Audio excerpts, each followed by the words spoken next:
Hello, I'm Dr. David Anderson here at the Veterinary Medical Center for Horses and Farm Animals at the University of Tennessee.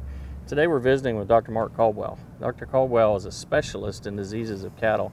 He's board certified with the American College of Veterinary Internal Medicine. And the topic today is hypomagnesemia, or grass tetany, as a lot of people would refer to it.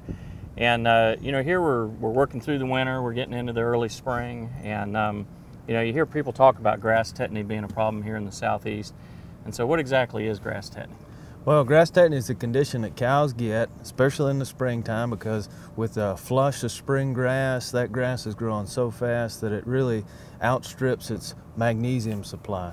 So when the cow is out grazing the grass, she becomes low in magnesium, or hypomagnesemia. Okay, so the cows are dependent on magnesium sources from the ground, and it's the fact that the grass is growing so fast that it's just depleted in it. What would that look like? How would I know if I've got a hypomagnesemia problem? Well, it looks a lot like milk fever.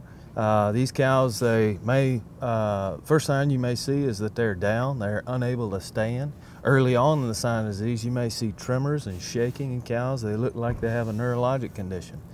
You may typically see more than one cow affected at a time. Okay, so you mentioned milk fever, which is something we oftentimes think about with dairy cows, and being low in calcium after they've given birth and are trying to lactate. And so hypomagnesemia is kind of the milk fever of beef cows? Yeah, that's a good way to think about it. Okay.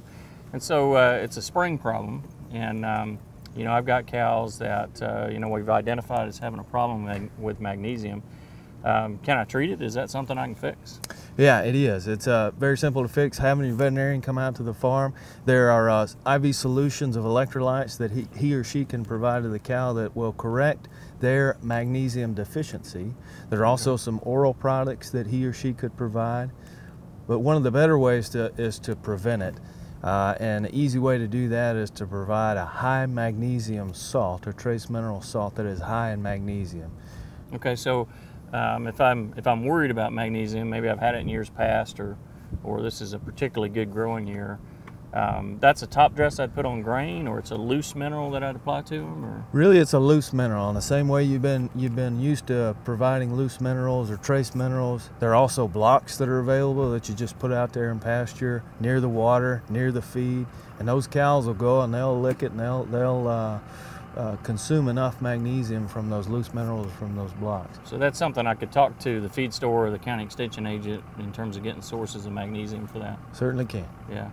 And so, hypomagnesemia, grass tetany is an issue that we see sometimes in the spring in beef cattle. It's an important one, and it's one that you want to work with your veterinarian on, because if we can prevent that problem, it's a lot better than having to treat it. Premium health care is what we're about here at the University of Tennessee. We're here to help you and your veterinarian maintain a healthy and profitable herd. If we can help you in any way, don't hesitate to give us a call. We'd love to see you in Knoxville sometime.